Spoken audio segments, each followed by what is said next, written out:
staff, the trustees, and the people of District 6, we'd like to welcome you to this place of many conversations, the District 6 Museum Homecoming Centre.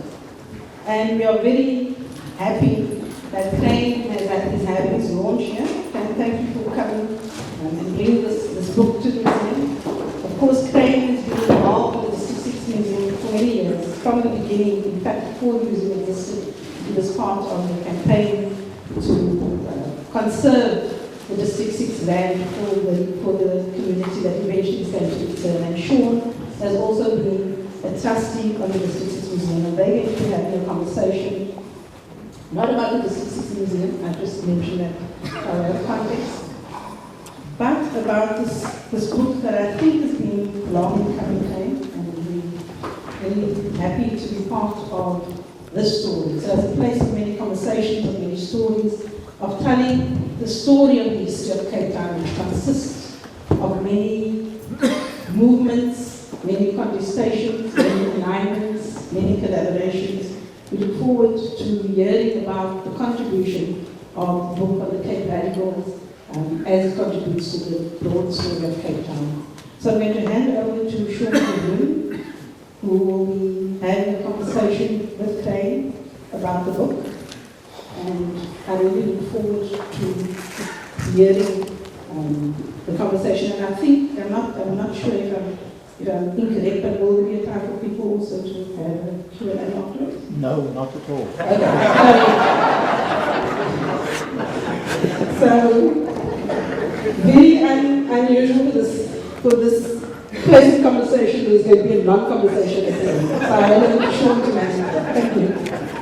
Thank you to Anita and the museum for hosting this together with Wits Press and Book Lounge. And the Book Lounge, who are also selling books. So on their behalf, welcome, and wonderful to see all of you, this amazing turnout for the book launch of Crain Soudien's The Cape Radicals, Intellectual and Political Thought, the New Era Fellowship, 1930s to 1960s. I wonder if Crain had titled this work Intellectual and Political Thought of the New Era Fellowship, 1930s to 1960s, without the Cape Radicals, if we would have had such a big attendance.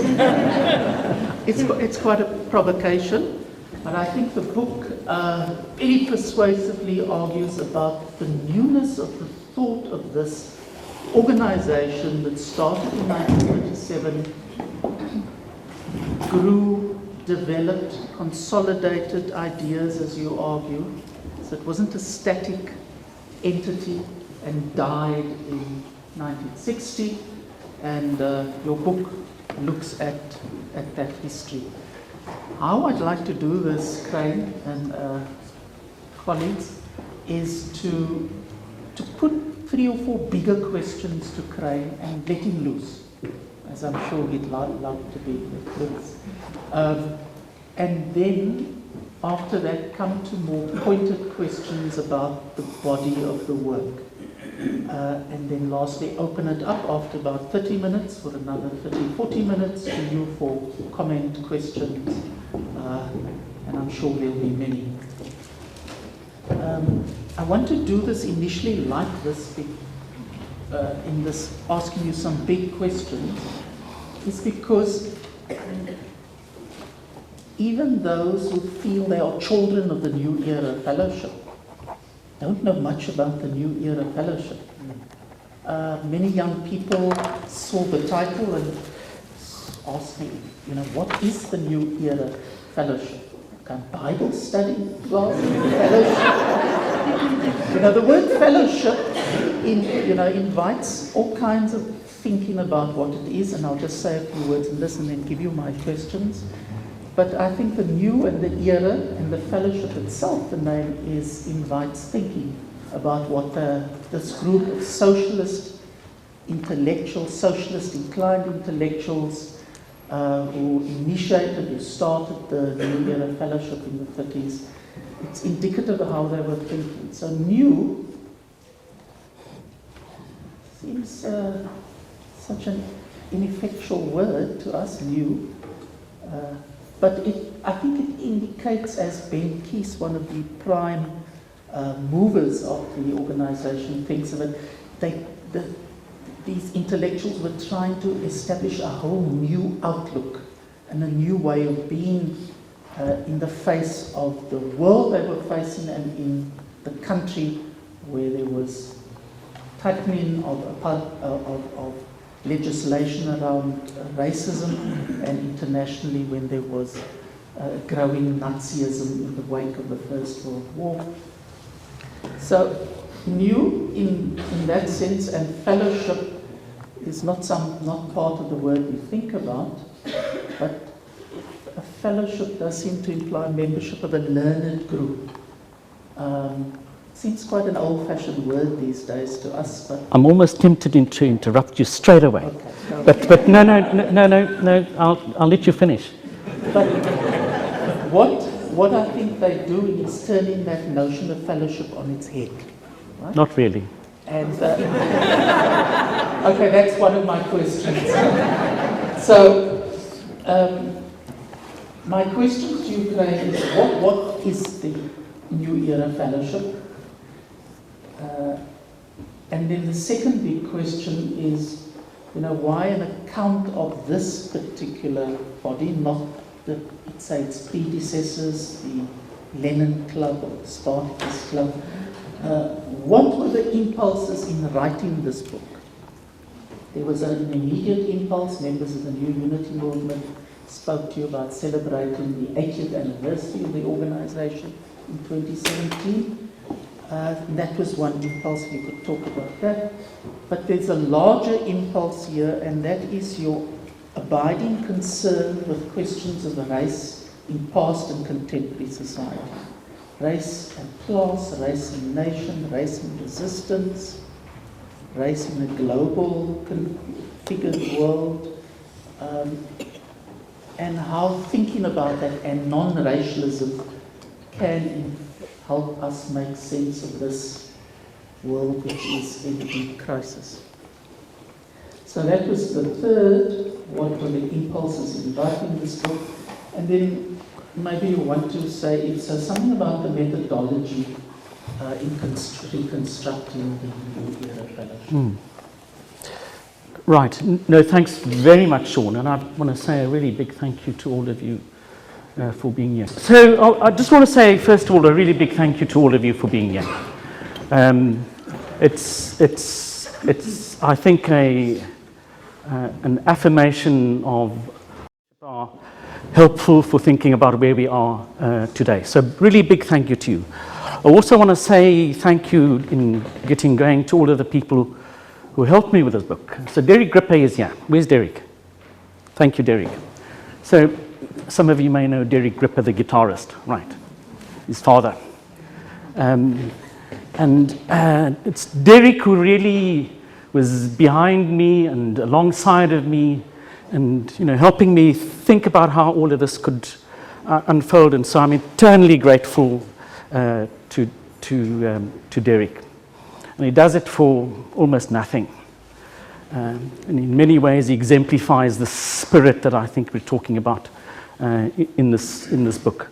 So let's kick off here, Sean, in relation to your questions. But I wouldn't like any of you here to leave this space here without coming to a sense of what I think is the extraordinary idea. So, and I do this regularly when I talk about these kinds of questions. What comes out of the 1930s here in South Africa has a significance which goes far beyond Cape Town. It's an intervention which is made in thinking, which has profound significance. And that significance has to be juxtaposed and put alongside of what South Africa is all about. So a colleague, Keith Breckenridge, who writes a really important book, and this book is called the Biometric, what, Siraj? State. The Biometric State. And in this book, Keith Breckenridge makes the point that South Africa is a laboratory for thinking about these questions of race, right? South Africa is a key space in which you see the working out of what this issue of race is and how racism is to be implemented. And it begins with a guy called Francis Galton. And Galton arrives here in South Africa in around about 1860, and he begins this incredible thing of going around doing this ethnographic work, measuring people's skulls, and out of it comes eugenics, right? And eugenics is this major theory about racial categorization, racial classification, racial difference, and of course the superiority of white people.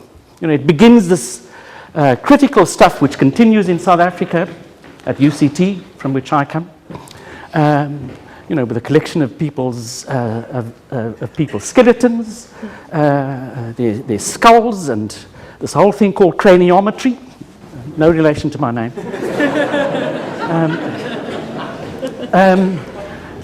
Where people's skulls are measured, and the intention of all of that is to prove that black people's brains are smaller than white people's brains, right? And that, of course, and this is how you must understand all of this. This leads to this eugenics idea, which finds major expression then, of course, in Nazism and the whole global ideology of white superiority, right? The whole global project has these resonances in this particular space. Now, South Africa, in relation to all of that, is a really interesting space in the world. I regularly talk about it as an ontological hotspot. It in many ways is an opportunity for the world to kind of understand global ideology and how global ideology works. So here you have evolving then out of this eugenic stuff, leading on into then this period of apartheid, the evolution of big race theory. So big race theory is deeply, deeply associated with what South Africa is all about. So here's the juxtaposition. Here's the other side. In this place, around the corner, Stakesby Lewis Hostel, 2 blocks away, begins to emerge the direct response to that. And this is what the story is all about, Sean. It's about the emergence of an opposite theory here, an anti-racial theory here deep in the heart of Cape Town, which is in advance, 20 years in advance of where scientific thinking, political thinking in the rest of the world goes. We haven't got yet the language to be able to talk about what this intervention is signified or how it might be called. So it's not called anti-racism. The word non-racialism evolves, but it kind of gets almost domesticated in all of our lives as an everyday thing, which is very much part of the way a whole lot of us thinking, the way in which we might think about the world. But the crucial thing that it signifies is that here, for the first time anywhere in the world, is a political theory evolved of the nonsense of race.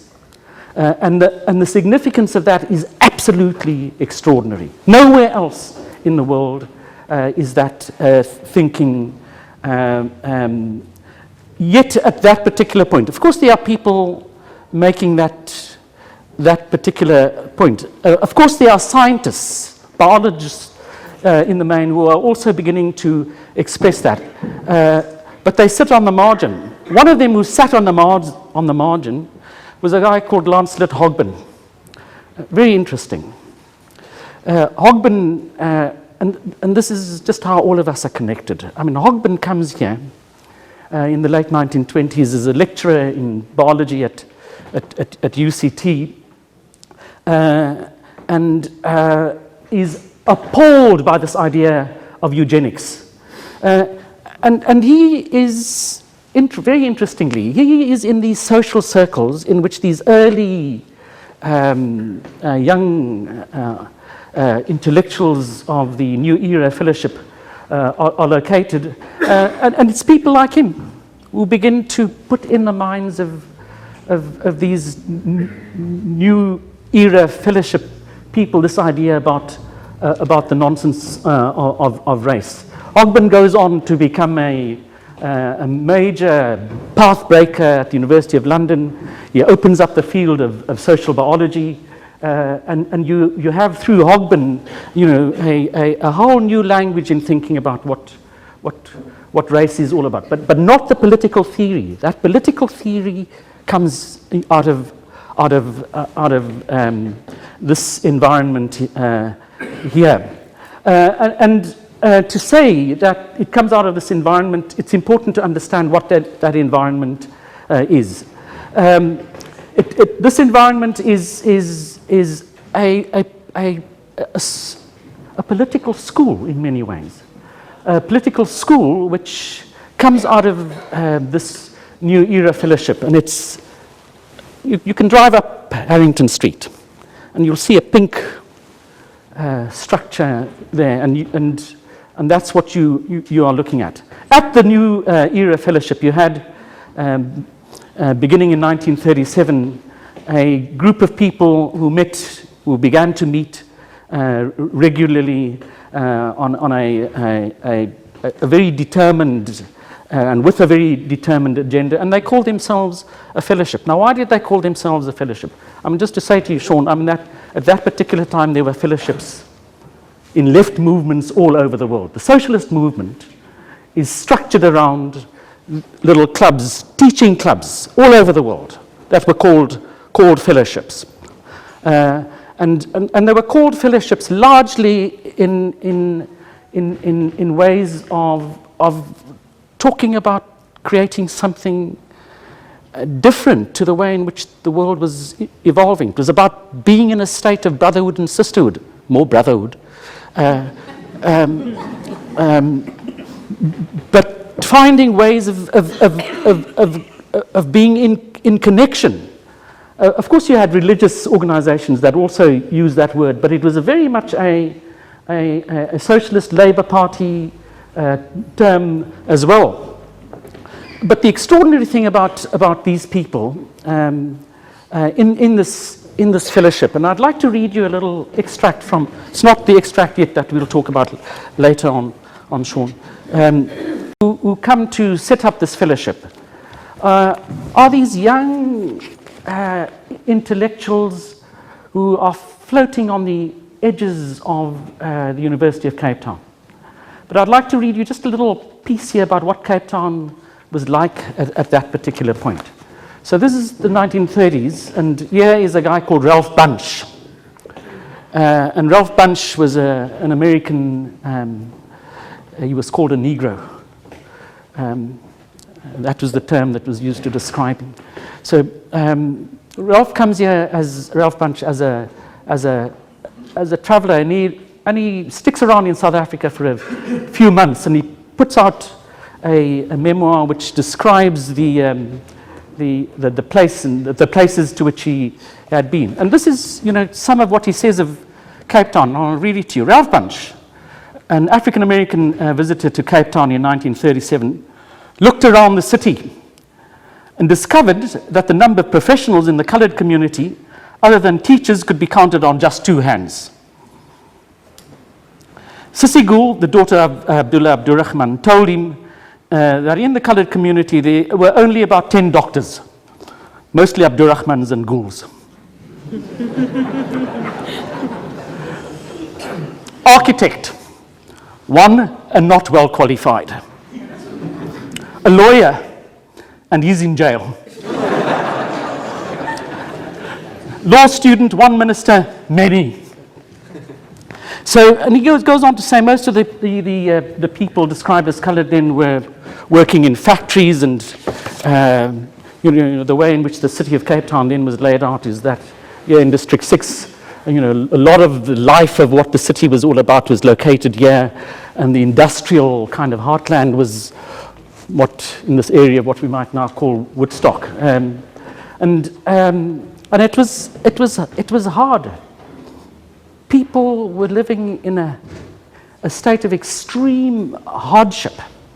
And politically, you would have had dealing and trying to make sense of that particular hardship in the black community, organizations that enjoyed a level of respectability like the APO. So APO and the Abdurrahman would have been, very prominent leaders of the community. Into that space stepped these young people. Right? Into that space stepped these young people. Ghulam Gool comes into it, and Ghulam Gool is of some privilege. His parents are able to send him he and his brother, to qualify as doctors in the UK, and they come back. So here's Ghulam Gool in the 1930s, is probably about 29, 30 and so on. And Ghulam Gool is one of the first people to be entrusted with this responsibility of developing this New Era Fellowship. And there's a story about that which we can only partly tell. The other person is I.B. Tabata. And Tabata is a migrant, leaves the Eastern Cape, from which he comes and comes to organize the truck drivers, the lorry drivers union here in Cape Town. And the third person is Kiss, Ben Kiss. And Ben is not 29 yet. And it's in these three people who come, by the way, Ben comes out of a family, I think his father was a teacher. They lived up in that part of Woodstock that we might call University Estate, so they come out of that particular environment. So he would be relatively privileged, in relation to the bulk of the bulk of the population, and he's able to go to UCT. But they begin a conversation. And it's really critical, Sean, to say that this conversation evolves. They begin a conversation in these fellowships. And the conversation is at the very beginning, a typical APO kind of conversation. It's a conversation about how to have colored people treated with respect and dignity and so on. And so all the classes, at the very beginning, all these meetings that are happening here at the Stakes B. Lewis are all about this preoccupation that was going on at that particular time, around colored respectability. And that's how it starts. The Eon Group, by the way, is also established around about that same kind of time, and and in the Eon Group there would have been a lot of emphasis on elocution and making sure that people's accents were okay and so on. But very quickly, these young people, Ghulam Gool, Tabata, and Kiss, get onto something. And that something is about what this question of race is all about. And the key thing to say to you, it doesn't come in a flash at all. It's a conversation which evolves over a period of about 15 years and comes to a climax in 1953. It comes to a climax with this incredible lecture that this man Kiss gives in 1953, at which point he talks about race in a way which you would not have anywhere in the world. He comes to this clarity about biology, he comes to this clarity about anthropology, he comes to this clarity about ideology, and it's an absolutely critical theoretical moment. I'd go so far to say that it is almost one of the most extraordinary intellectual moments in the country. So you have, of course, the universities all around you, and they're in a relationship with the universities, but they're outside of the university. And they're talking in these spaces of the New Era Fellowship. And the way in which these spaces work is to gradually evolve into a tight intellectual discipline, which is structured around people coming to the meetings of the fellowship and holding each other to account. They will say to each other, we're doing a reading today. And this is what this reading is. I will introduce this reading, and the reading will be conducted on an absolutely rigorous basis. And what they do, they go through the readings of the times. Sarah Gertrude Millen, for example, some of you will know, writes these terrible books about colored people, lascivious, weak morals, bastards, all of those kinds of things, and they take these texts and they begin to engage with these texts and begin to cultivate an intellectual rigor which is at that particular point second to none. And it's really crucial for us to understand all of this. I began by trying to talk to you about the circumstances out of which these people come. And I use the word small privilege in the book. They come out of small privilege, right? Not big privilege. They come out of small privilege.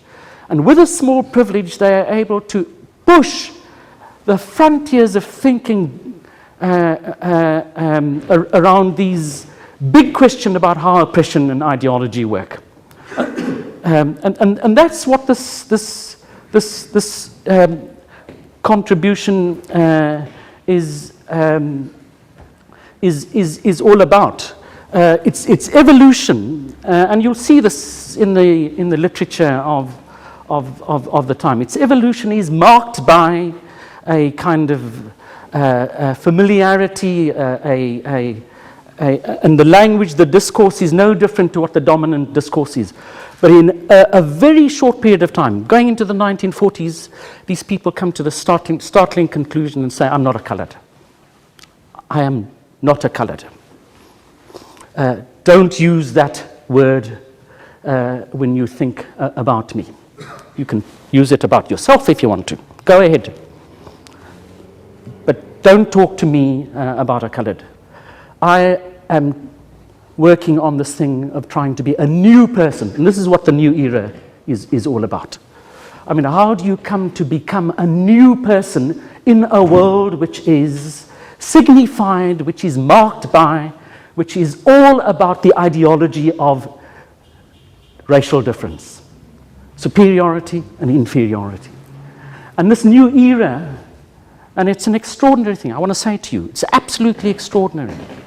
It's an extraordinary thing in thinking about how to be, how to live, how to think in new kinds of ways. And it's hell of a difficult. So these people, as they're beginning to emerge, you can imagine, of course, the social politics in communities around all of this. You're denying your identity. Goes a whole lot of, the critique and the criticism. And it's a hard thing to do. But they live it, and they go into the schools, and the schools are a major site for how these ideas begin to be proliferated. A whole lot of these products coming out of these fellowships, and the fellowships multiply. So you have a fellowship here, another fellowship. Fellowships begin on the Cape Flats, South Peninsula, fellowships in places like Paarl. And a project which Siraj says of taking the people to school is begun. And it's an amazing thing which carries on for this period into the late 1950s, and it comes to mark Cape Town.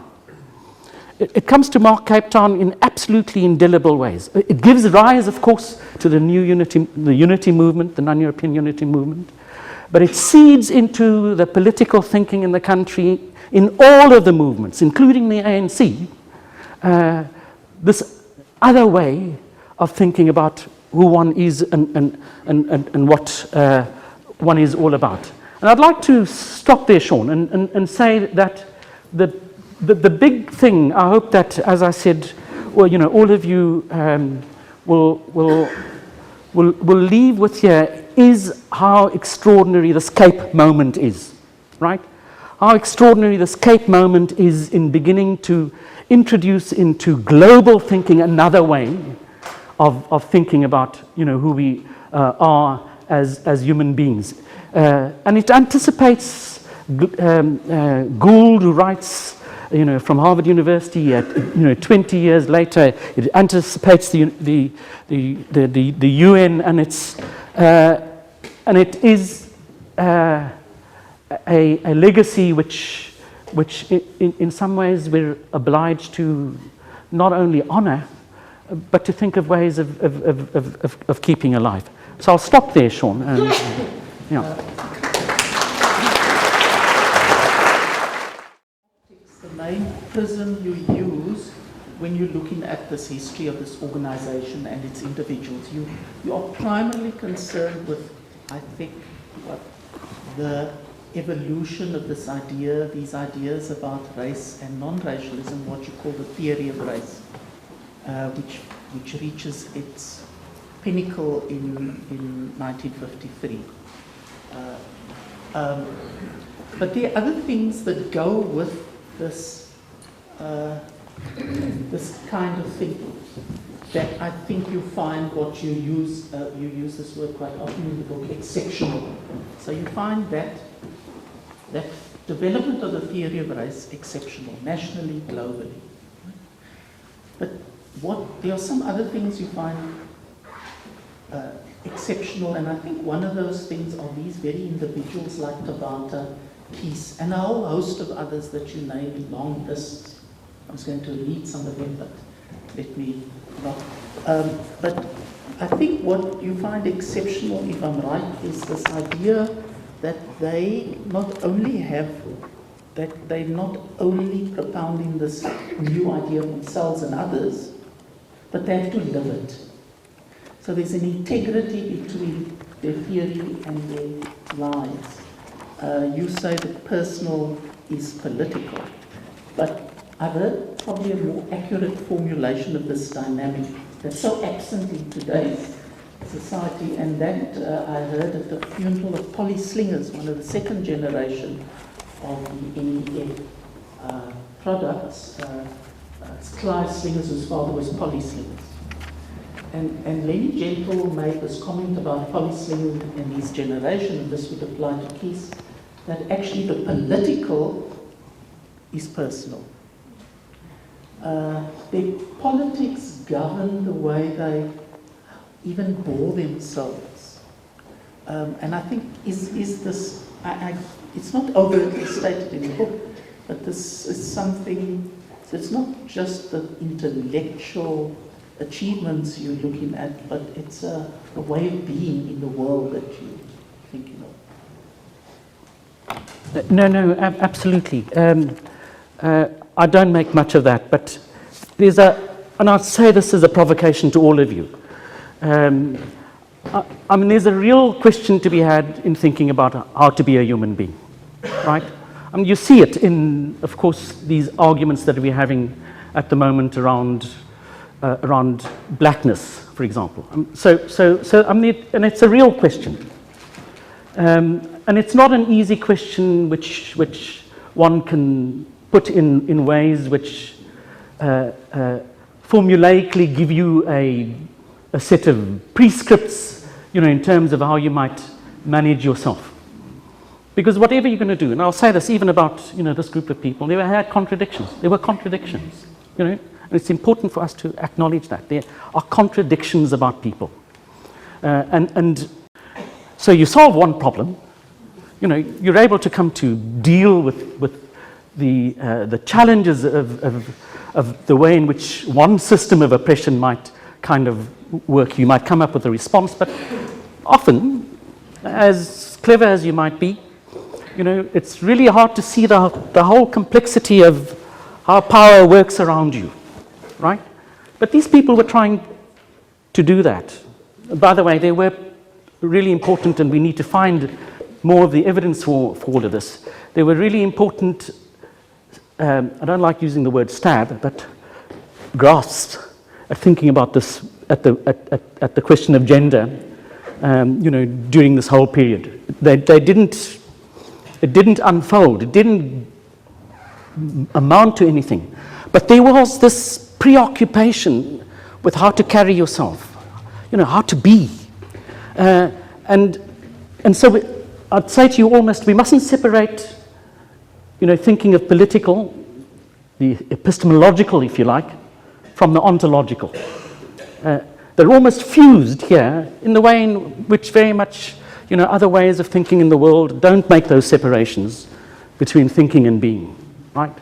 But there's an attempt here almost to carry that through, that my thinking is manifested in my being, right? And that every single moment of my life, it is about me thinking about my self-worth, my own sense of dignity, and it's a really big thing for these people. So classification, which is the modus operandi for making sense, and which lands up in these racial categories, is something which they're ontologically, in their being, attempting to get beyond it. They don't always manage, they don't always succeed, but there's a big thing here. And I'd like to say to anybody who's interested, in doing any new work here, it's a crucial area for thinking about psychoanalytics. So the whole area of psychoanalytics has an expression. So this book is about history, but it's also about psychoanalytics. It's about thinking about how the mind works. About how heads come to make sense of meaning, how meaning is constituted in life. And so there's a psychoanalytic response here to modernity, which you can begin to start, I think, understanding in a way which Benkiss, I think, understood. So he used the word subjection a lot.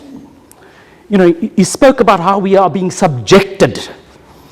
And he wasn't talking about physical subjection. He was talking about in the head. What's going on in your head? And this is partly why this thing about going into the schools was crucial. And how to teach young people properly about the significance of thinking and thinking critically. So I wouldn't do that. I think I can do more, in a text like this. But I wouldn't want to separate those two facets, those two aspects of what this politics is all about. So it might look intellectual, and this is where people got into trouble for looking bookish, and being bookish, if you like. And the accusation was made of these people that you're armchair politicians, and you can push that. You can make something of it, but the politics was deeply so personal that you're never away from it. You're never outside of it. It's always there with you. Can I just pick up on, I'm going to restrict myself to 2 more questions, then open it up. You spoke about the questions of gender not being ever explicitly discussed in the order, but it was there. In the Cape, at least, amongst the radicals, these radicals, a downplaying of their location in Africa. Right? So what does it mean to think like this beyond the Cape, you know, as part of this plan? Was there that consideration? And I wonder if that kind of hard, radical humanism blinded it to the, what I call the affect of being black, which black consciousness so wonderfully kind of gives expression to, and was one of, what do you think? I think it was a mistaken analysis of black consciousness. The document produced much later in 1976, which called Black Consciousness, a Reactionary Tendency by Morton Coswa. I'm not sure who that pseudonym stands for, but that was a really unrelentingly critical and called Black Consciousness, a reactionary tendency. Now, I wonder if they were missing some of the contradictions in black consciousness and coming up against the limits of their own radical humanism. I think probably the answer can only be complicated, Sean, because it's a very complicated article, that particular one. I mean, it has a long construction which begins with Neville Alexander and lands up in a different form. The version that Neville Alexander wrote is different to the version that got published. And there's a lot of dynamics there that I don't really want us to go into. But the way in which it finally appears has got to do with the CIA and the fear that the CIA had infiltrated the BC movement. I mean, that was the big thing. And that was what the anxiety, was all about. It wasn't the theoretical stuff. And that theoretical stuff, I don't think has been engaged, and you can intuit it, you can sense it, in the way in which people in the unity movement may have been, talking about things, but you don't see it explicitly and clearly. But there was a reserve. There was a reserve about racial essentialism, which you might kind of think of black consciousness as a version of racial essentialism. It's about using these tools of dominance against itself. And I think they understood that. Neville Alexander certainly understood it. So Neville Alexander would have gone to work with the black consciousness movement, but he was always in a stance of critique in relation to them.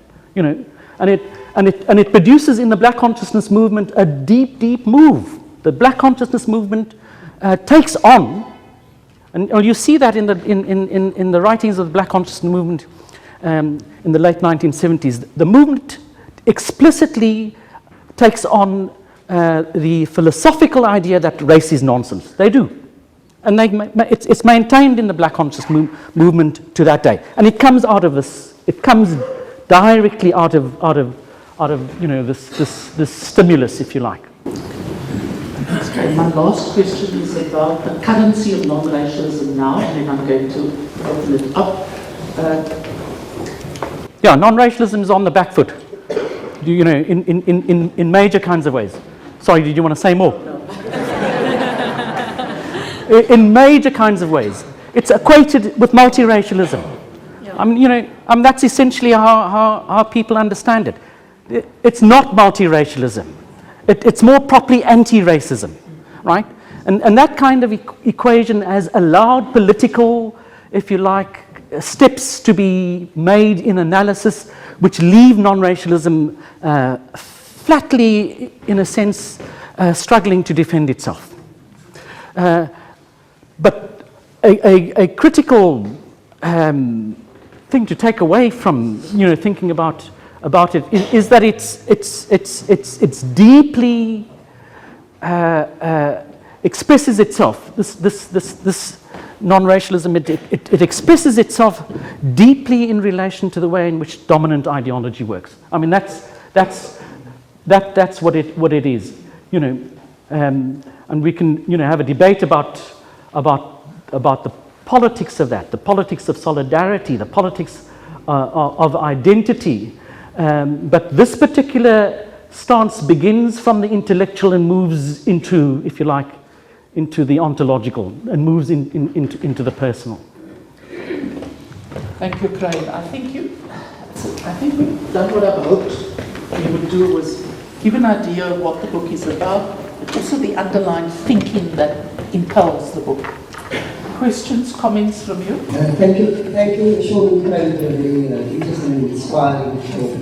I think I have a question. As you spoke about the student radicals emerging in the 1930s and developing the ideas around race and equality, I keep on wondering what would their take or understanding be about the contemporary Khoisan revivalist movement.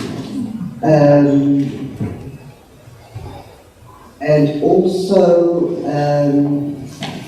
this year is the year, the United Nations Year of Indigenous Language. Recently has just started a course on Kukukawa, which is supposedly the language, the deep sort of intellect understanding of race. How do you think they will lead this today? You know, the rise of the where people, of course, are also asking for, in a sense, they are also looking at a new way of being human. Okay, Thanks. Could you pass it to Noel? Thank you, Crain. Certainly another seminal piece of work coming from you, and I'm looking forward to being here. Thank you very much for this stimulating, this input. So I wondered if a book perhaps helped us to understand how to respond to officialdom. So I've been looking at forms that one has to fill in and how you respond to filling in those forms. And of late, it now refers to a category called black coloured.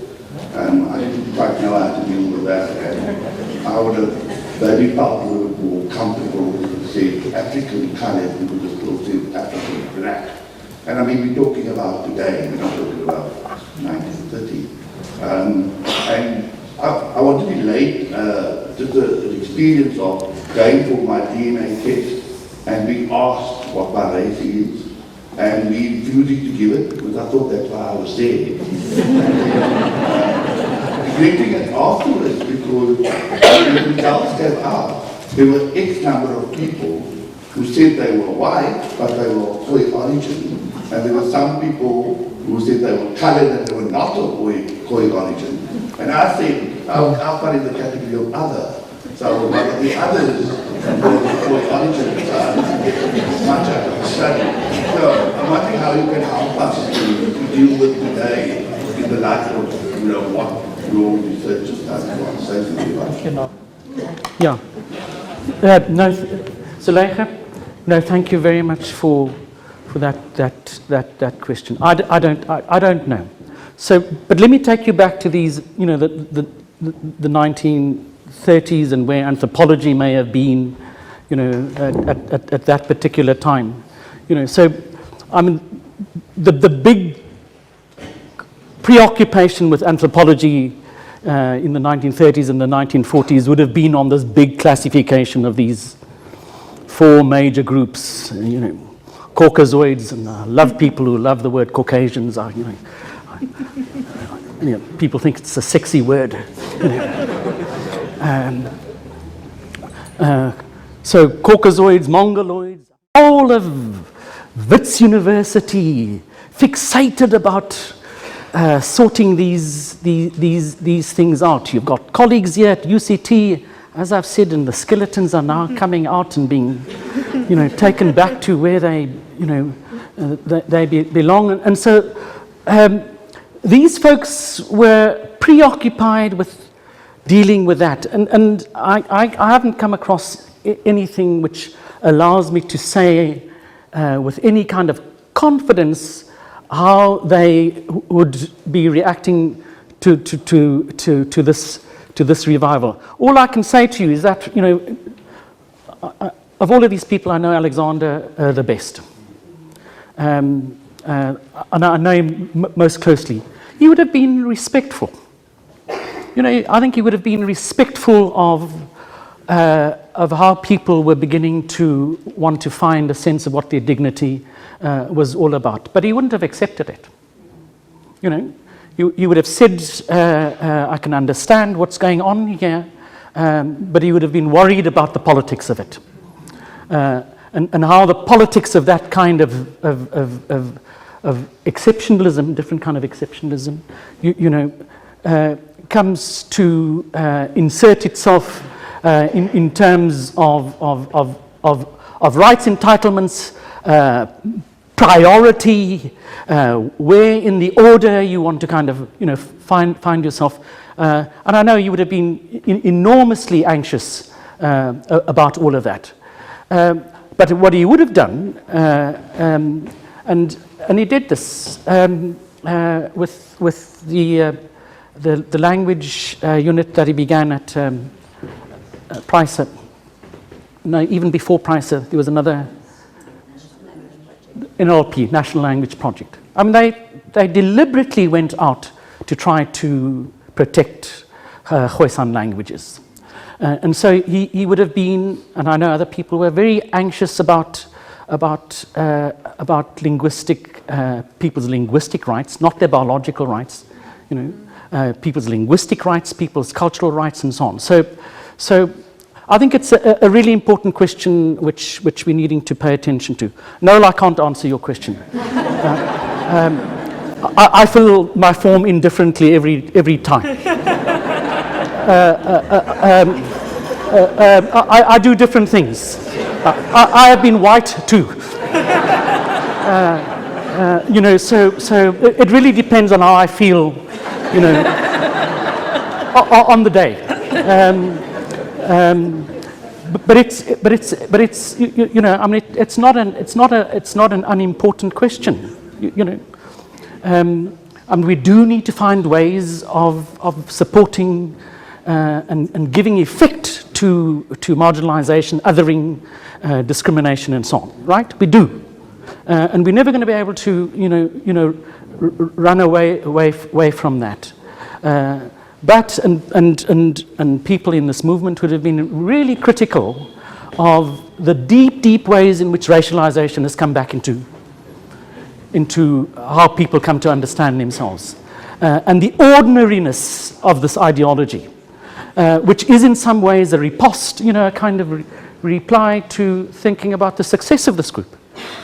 Why is racial thinking so deeply instantiated, institutionalized into the everyday? Why do we feel so anxious about these things? Why are people anxious?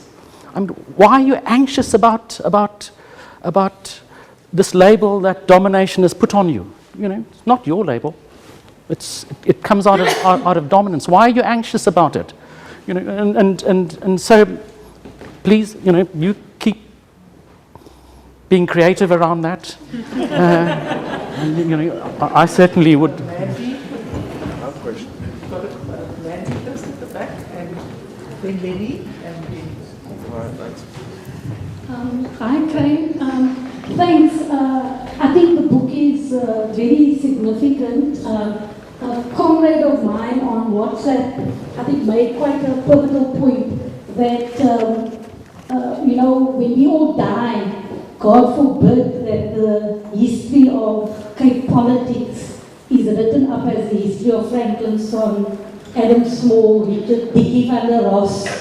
So in that sense, I think it's an important addition to the history of Cape politics. But I want to take you to talk. I haven't read the book. I'm really looking forward to it, and there are a whole range of people around me who've asked me to buy the book. So I hope I get a nice discount. But I just want to take you to task on one issue, which is this dismissal of the psychoanalytics and the contradictions between those who engage in theoretical practice and the kind of ongoing issues on the ground. I went to a unity movement school, right? And one of the deep things that I recognized was the power of an analysis of race that really gave us a tool to work and to contest what was happening. It was really positive. But the thing that really stood out was that there was, alongside of this, an absolute contempt for the working class, for any form of working class. there was this constant, and I think most people at Unity Movement schools would have that common experience. They didn't come from places like Fairways, Lansdowne, and their hair wasn't straight. They were very dark-skinned. They spoke with an Afrikaans accent. People often were treated like scum. And to this day, you know, people who are within the Unity Movement refer to working class people from Lavender Hill as a scum in the way in which they talk to people who like kids. And so I think this notion of radical is what I have a problem with.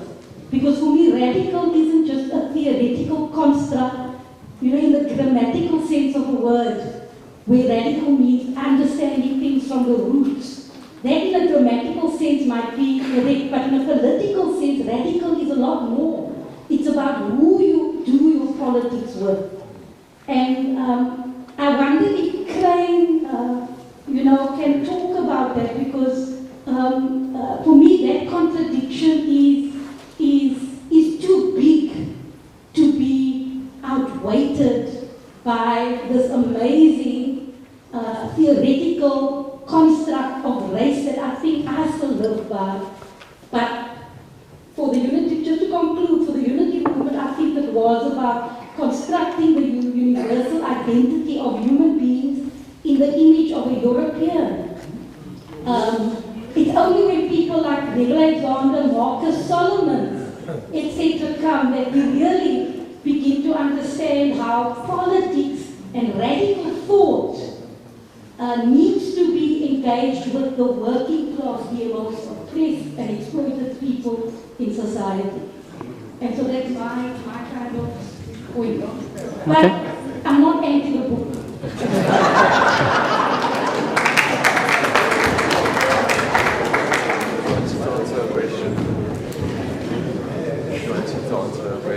No, we're going to take a few questions. And then the young man in front, and then we'll take responses. We've got a bad tradition in this country where you have like 10 contributions and the speaker must respond to all 10. So you can be selective as to who you want to respond to. I haven't read the book, Crain, obviously, but I've two questions. The one is this point about the realms of theory and theoretical breakthroughs that debunk the idea of race is an important one. But as you say, I don't agree with you on the idea that race, therefore, as a result of that debunking, becomes nonsense. Because the fact that there's no scientific basis for race, the fact that it's a ruling class ideology that imposes these set of values on us, doesn't therefore make it nonsense, because it's being reproduced all the time. And therefore, the question of how do you respond both at the level of theoretical clarification and debunking, as well as at the realms of practical engagement, and the being and the thinking have to be together. Now, I'm raising that as a question because it's been naive to suggest that these people, as so young, got together and Summa decided to do this. They came from a political background. They were in these other formations. They actually were instrumental in engaging these debates on the left, namely within the Communist Party, which had this idea of a four nations thesis, which had embraced the idea of the native republic in 1928. And they engaged that race question on the left, not just in ruling class ideology, but how ruling class ideology had permeated the left, and they made a conscious decision to engage those debates. I don't know whether the book picks up on that. Neville subsequently did do that. But you can't, but the question still is, did they make a decision to do a fellowship because they felt other forms of breaking the race question were not possible at the time? And if that were the case, it would be unfortunate, because the 1930s and 40s were the re-emergence of movements on the ground, the contestation of the heads of gold, all those questions. And so it sounds a bit problematic that when there's actually these things happening in the rest of the country, the choice is the pure process of clarification. I would argue clarification and that action and that engagement has to go together. That's the way of really, in practice, debunking the race question. Which comes back to today as well, because one can say you can respond to the race question by kind of a racial blindness in a way, and say this is nonsense, it needs to be debunked. But the ideology is being reproduced all the time, including under the so-called new dispensation. It is being reproduced now. How do we contest these impositions of racial essentialism, etc., under these circumstances today? And I think that's the key question. Before I ask my question, I want to state a quote from one of my role models named Prince E.A. He's an African-American motivational speaker. Is that all right with you? Okay. Sorry, tell us your name. My name is Gillian. Our problem started with the birth of the human ego. Our forefathers' ego poisoned our minds to the world of today, and our minds are currently poisoning those of our future generations to come. Now, my question states is, why is there such a thing as race classification? Do we not think we are better than one another because of our egos? Is that not where it actually started?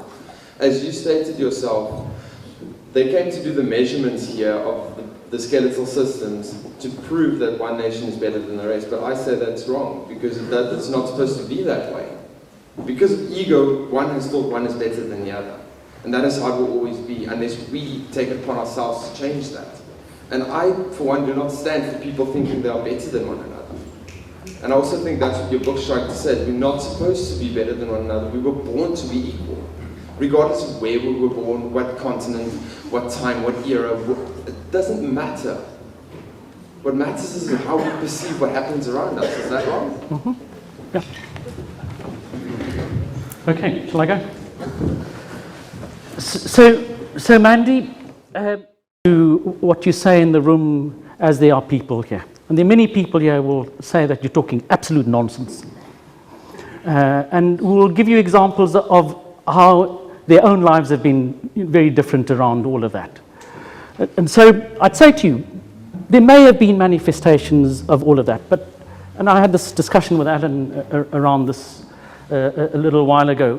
The unity movement is not absent from the labour movement at all. You know, it goes into the labour movement. It's very present as this labour movement unfolds during the 1940s, 1950s. It's there. And so that instinctive, and I'll say it's a kind of coloured middle class posture, which is present and does exist. You may find in some people, but I'd be anxious about generalising it. You know, and say to you that it's a whole lot. So we've got to tell the story a whole lot more fully. I mean, a clear thing which has emerged for me in all of this is how little we've actually managed to document the social history of Cape Town. I'd say the same of Johannesburg, the same of a place like Port Elizabeth, places like Kimberley, and so on. And you know. And the way in which race and class come together and take expression, how people come to manage the seductions of those things in different kinds of ways. It's back to your issues, Zulekha. You know, the seduction of preferred forms of being is really complicated. Some people struggle with them. They do. And this aloofness, which from ordinary people, which you're talking about, you know, I'd say you might see in the lives of some people, but you don't see it in the lives of all of the people in this community. Lenny, your question is crucial, and I'm going to answer it just like this, to say to you, there's a big difference between race and racism, right? That's the difference, and I think we're needing to get our heads around all of that. Race is a nonsense, right? Race is an utter nonsense. In that biological sense. Sociologically, it has a whole lot more kind of, if you like, purchase on people, you know, thinking about identity, solidarity, connectedness, and so on. And it works in complicated ways. But I'm a lot more interested in racism and how racism works. And I think it's racism which we are needing to understand, and how race is used in that process, of racism. So there's a lot more complicated techniques of the ways in which these senses of difference come to operate. And race is not the same thing, by the way, today as it was in the 1930s and the 1940s. It's a very different thing. It comes to operate very differently, and it operates very differently as a result of the way in which racism reinvents itself. It comes to take on new forms and new expressions and so on. So, Julian, your question about racial classification, and this being an almost expected way in which this ego comes to expression, I'd say to you the same thing happens around all of these other forms in which we choose to express our differences. You could say it in a big way about patriarchy, about men. And so you're always, I think, wanting to do that psychoanalytics in a larger social context. What's happening in people's heads is never separate and absent and dislocated from what is going on around them. So it's going to take different forms. It's always going to find an expression and have, if you like, opportunities to be affirmed by whatever forms of dominance exist around you. And there are big questions, I think, that we're needing to be putting to fields like psychology about how those interactions between the individual, his or her ego, their ego, might work, and what the social circumstances in which people find themselves, And so it's not about decolonizing sociology and psychology, it's about restating them in the complexity, in which they find themselves, to avoid us being able to land up in essentialized spaces which bring you back to these blind spots that we've been talking about, which are operating in your life, which you're never going to acknowledge. Thank you, Sean. Well done, Crain. I think the book is actually, the timing is good. I think the timing is good purely because of the comments I just heard that the unity movement, looked at class itself as a non-entity and looked at lower class in the inverted bracket as come. I grew up in the unity movement in the sense of as a young student, not as a family colleague. And I debunked basically all what that she just said. I think what is important here, when we look at critique, we must look at it in this objective historical sense by actually researching what did happen. And one of the most things that we're also not seeing today, besides the race question being pushed to the fore, is the question of the history of our struggle, which is so one-sided that today, if you look at the history books and things like that, you would think that only the Congress people struggled in South Africa. And we that also were in the struggle was by the way. And that is something that we must debunk. I think that is where I would suggest that Mandy goes back to the history books and start researching. I think the last thing that I want to say is this. We are open to criticisms. I think that's what the book made quite clear. We are also open to new ideas, because without new ideas we cannot go forward. We are a generation that needs to lay a foundation that is even more important today, to follow that big footsteps from the 30s, to carry on that legacy. What is happening today is throwing the baby out with the bathwater. And I think we must go back to basics. And like the old saying, so go back to school. So we should take our nation back to school. And that's all. Thank you very much. Hi, Prof. Thanks for the work. I'm excited to read it. I see you have a home ground advantage here. lot of people come from a generation where some of us have actually been struggling against racism in some of the institutions at which you have been at the helm. And it's an interesting moment now in the Habibs of the world, and some other people who've been in university management are writing books which position themselves in very particular kinds of ways as the spokespeople for the radical tradition in this country, but fail to break ranks with those repressive and oppressive managements at moments where students who are struggling against racism in the institutions that we study at, were a disappointment in many ways. So I want to maybe ask a question, and this is one of, I think, the important questions that the student movement raised, is what is the responsibility of doing a particular kind of academic work or intellectual work to the real world political context in which you're in? And perhaps maybe just a comment on the ways that you're trying to position yourself through this work in relation to how you position yourself in relation to students struggling against racism, which you're speaking about quite a lot at the institution, the University of Cape Town, where you were the DVC of transformation for a number of years. Many thanks. Thank you so much, Prof. My name is Ziana Lavakhan. I'm a doctoral student at the moment, but I did my master's thesis on the work of Hosea Jaffe, who features quite prominently in the book for obvious reasons. So my interest is theoretical, and because I did that work, I've noticed that a lot of people who write on the history of the unity movement and those kinds of formations in particular fall into one of two camps. So as you know, at the end of the 50s, the unity movement breaks up because of an ideological split, apparently, regarding the seventh point of the 10-point program, the land question. And so people have found themselves either in like a Jaffe Keys camp or a Tabata camp. And so retrospectively, when people write that history, it's sort of writing from one of those two camps. And the bias is pretty obvious for the most part.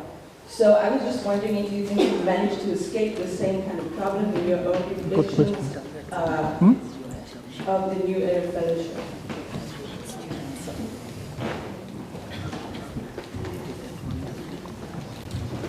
Thank you, Prof. I would like to be shown as my size because I would like you to make sure you note my question. In a way, I noticed that race was the main issue which made me be concerned with discrimination and the context of it. And if those words, labeling people, sometimes they make me be afraid of saying what I want to say, but I'll say straight. Those who you write about, Prof, did they have a vision of the future because of the past, how it was? And that vision, do you see any parallels of it or any signs of it that we may achieve or we can work towards it? Thanks. The last one. Prof, I could comment on what I have to say, but it's not only a coloured problem that we're dealing with here. A genealogist is quoted as having said that any South African white, so-called white, who can trace his origins or his roots back to the 18th century would, had that fact been known, would have been qualified, would have been categorized as so-called coloured. And we who grew up during the 1950s and the 1940s and 50s, we saw the myth of race as was applied here in South Africa. So many so-called coloured families had individuals recategorized as white, and thousands of so-called coloured families can also claim that this is a truth which relates to their families.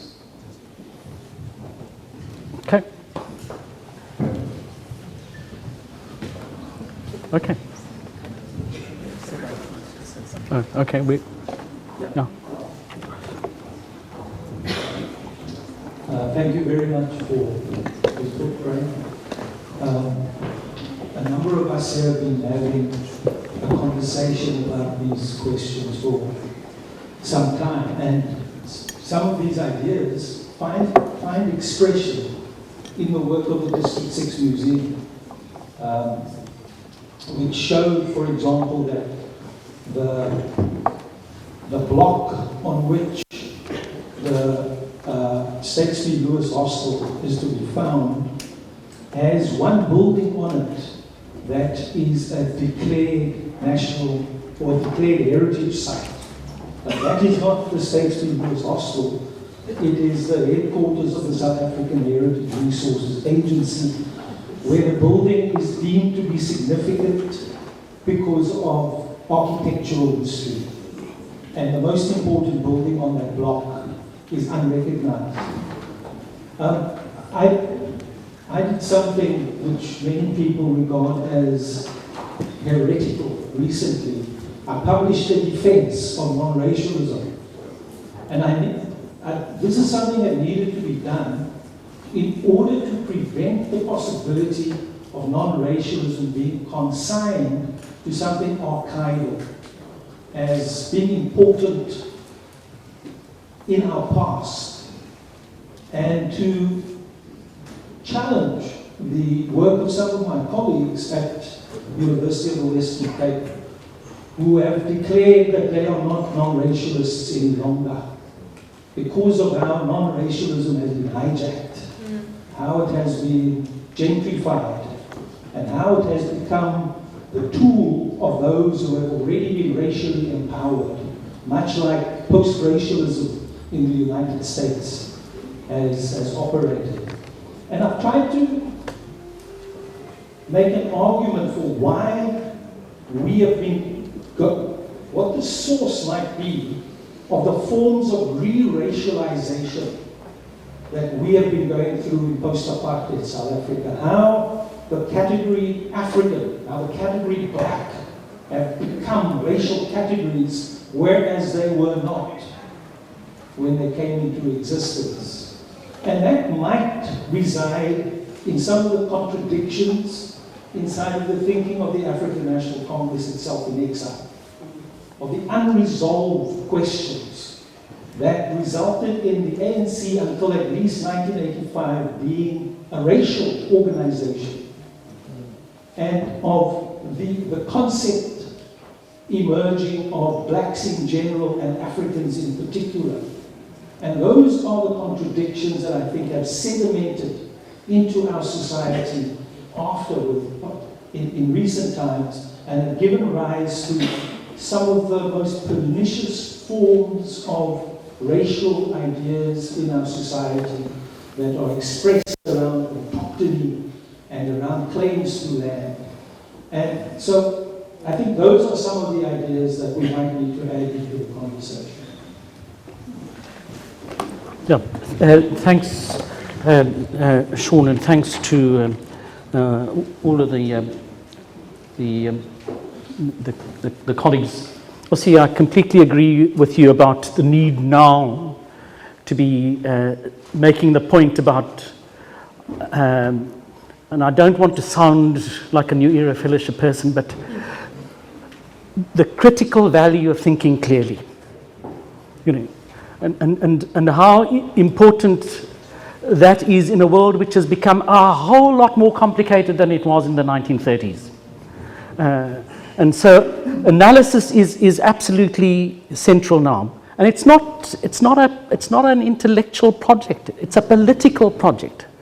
And this is my response to you, Asha. Thanks for, you know, putting the challenge so starkly. I get it regularly, of course, from you and your colleagues, and so I'm, you know, I expect it. And I want to say to you that there are real difficulties of, and I'm not making this as an excuse, but I just want to say to you, there are real difficulties of how one lives one's principles, right? And it's a challenge which takes expression at that particular level of where people are in charge, and and how you are able to live out this commitment every single day of your life to the unconditional dignity and equality of everybody, and this is no excuse. People are going to get it wrong, because that moment in which people find themselves is going to be perpetually a moment of extreme crisis. And so people live in that state of crisis every single day. And I'd like to invite you and say to you, invite you into thinking about as more than an activist, as a scholar, how do you begin to make sense of how people are dealing, with those difficulties? And I'd like to say to you, don't only go and look at some of the postures that you might be wanting to latch onto, which come to identify what those people are about. There's a whole lot more stuff. And so Adam Habib was a product of all of this, by the way. Adam is a direct, if you like, descendant of this particular story that we're telling. It's complicated. And I wish that we could do more, in engaging with him. The same type of understanding when we think about people running the university, for example, in the 60s. Because that's essentially what you're asking us to do, right? To extend that type of that understanding to those under apartheid were maybe saying that they were empathetic. So I'm going to give you an answer that you're not going to like. And I'm going to say yes in some ways, yes. Wow. Because, no, listen to me, because the people that you're talking about are never homogeneous, singular, and undifferentiated in their thinking.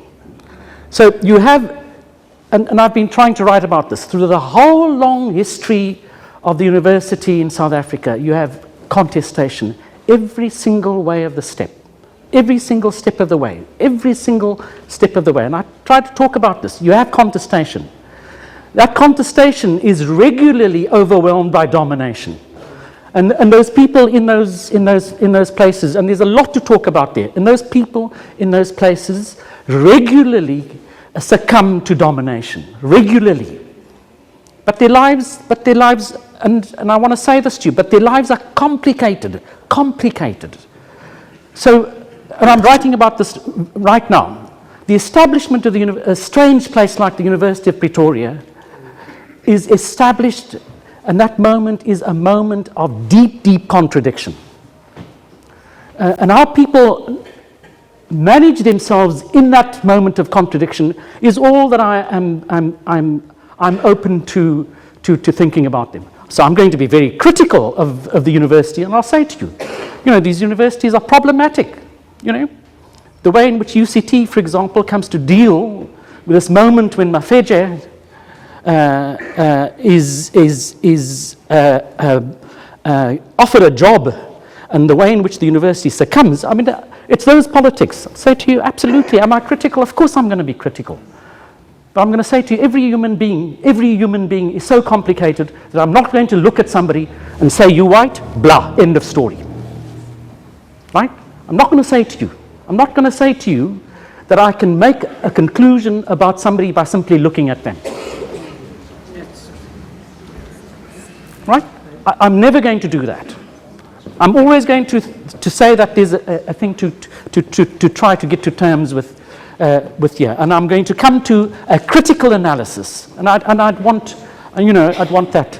But sorry, Zian, let me just say to you, thank you, a really great question. Please read the book and tell me and tell me what you think. I have had to work really hard in this text not to be hagiographical, not to be talking about these people in these uncritical, in this deferential kind of way, in the way in which leaves me, and it's the same thing, Asher. I'd look even at these people and say to them that even if these people had problems, Even these people had contradictions, which I would like to the fact that they were classified black doesn't complete the story about them for me, right? So what's going on, right? And I'd be very happy to, keep talking with you about that.